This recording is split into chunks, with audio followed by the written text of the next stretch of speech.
고대인들이 남겨놓은 성경의 기록에는 현대인들이 쉽게 이해하기 힘든 장면들이 종종 등장합니다. 하늘에서 번쩍이는 불빛, 움직이는 수레와 같은 묘사, 사람과 다른 존재가 인간과 어울리는 이야기들. 오늘날 과학과 기술의 눈으로 읽어 내려가다 보면 이 모든 장면들이 낯선 문명이나 외계의 존재를 암시하는 듯 보이기도 합니다. 그러나 동시에 이 구절들은 언제나 하느님의 현존과 백성의 구원이라는 신앙의 중심 메시지를 품고 있습니다. 바빌론 강가에서 포로로 잡혀있던 예언자 에제키엘은 거대한 바람과 함께 하늘에서 내려오는 불빛을 보았다고 전합니다. 번쩍이는 금속과 같은 빛, 서로 맞물려 도는 바퀴, 그리고 그 위에 앉아 계신 존귀한 존재. 어떤 이들은 이것을 고대인이 설명할 수 없었던 비행체의 착륙 장면이라 말합니다. 그러나 신학적으로 볼 때 이는 유배된 백성에게 직접 동행하고 계심을 보여주려는 상징이기도 합니다. 에제키엘이 본 것은 단순한 물체가 아니라 하느님의 영광이 그들과 함께한다는 희망의 메시지였습니다. 창세기 6장에는 하느님의 아들들이 등장합니다. 사람의 딸들을 보고 그들과 결합하여 거인족이 태어났다는 내용입니다. 어떤 현대 해석은 이것을 외계 문명과 인간의 결합으로 설명하려 합니다. 고대 유전자 실험의 흔적이라는 상상까지 덧붙여지곤 합니다. 그러나 성경은 그 사건을 인류의 죄악과 타락으로 묘사합니다.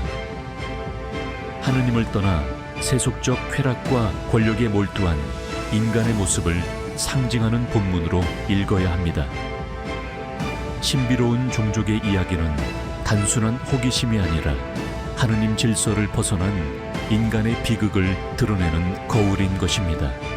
이스라엘 백성이 광야를 지날 때 낮에는 구름 기둥이, 밤에는 불 기둥이 그들을 인도했습니다.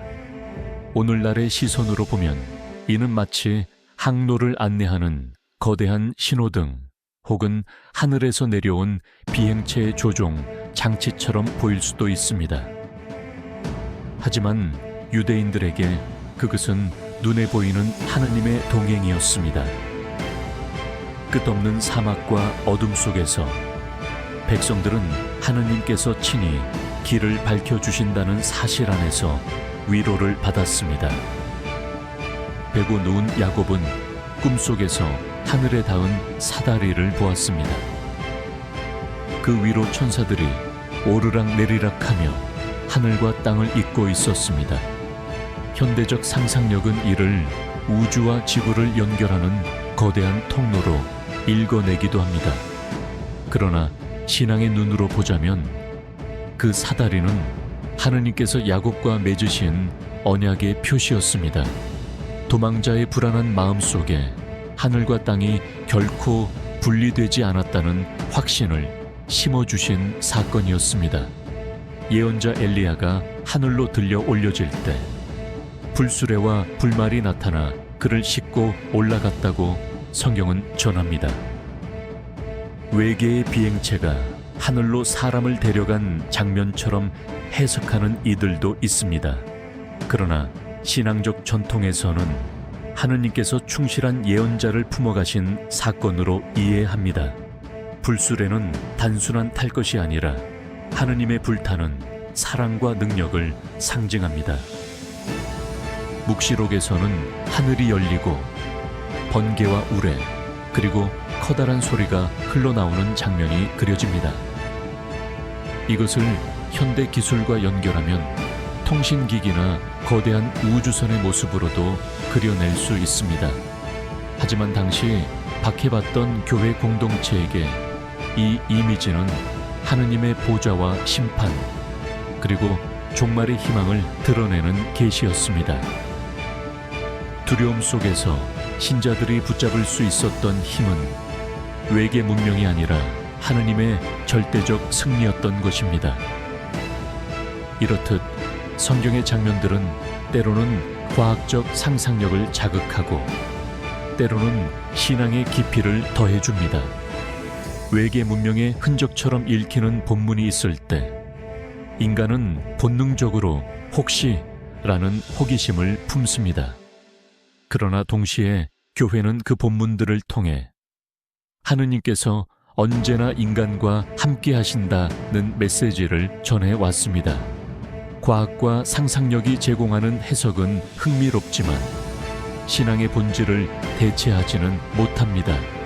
에제키엘의 수레, 야곱의 사다리, 광야의 불기둥, 이 모든 장면들이 외계의 흔적이든 하느님의 상징이든 중요한 것은 결국 그것이 인간에게 신비를 불러일으켰다는 사실입니다.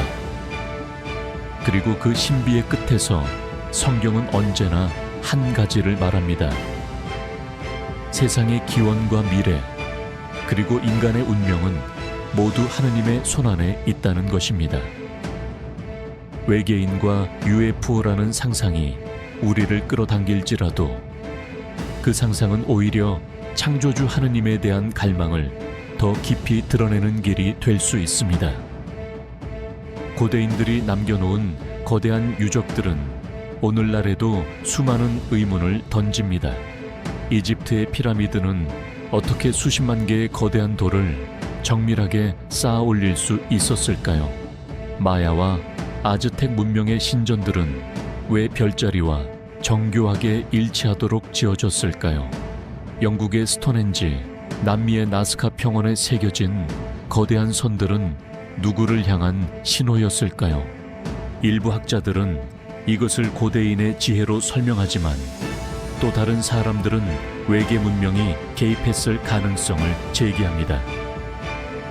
인간의 능력으로는 불가능해 보이는 업적 뒤에는 혹시 하늘에서 내려온 존재들의 가르침이 있지 않았을까 하는 상상이 따라 붙습니다. 1970년대에 큰 반향을 일으킨 책 에리히 폰 데니켄의 신들의 전차는 이러한 상상을 구체화했습니다. 그는 성경 속 천사와 하느님의 현현을 사실은 외계인으로 해석했습니다. 하늘에서 내려온 불빛, 날아다니는 수레, 신의 전령으로 묘사된 존재들은 고대 사람들이 이해할 수 없었던 기술자들이었다는 주장입니다. 고대 벽화 속에 그려진 낯선 형상들, 별에서 내려온 신들의 이야기는 그의 가설을 뒷받침하는 자료로 활용되었습니다. 이러한 주장은 엄밀한 과학적 증거를 갖추지는 못했지만 대중의 상상력을 강하게 자극했고 성경을 비롯한 종교적 기록들을 새로운 눈으로 바라보게 만들었습니다.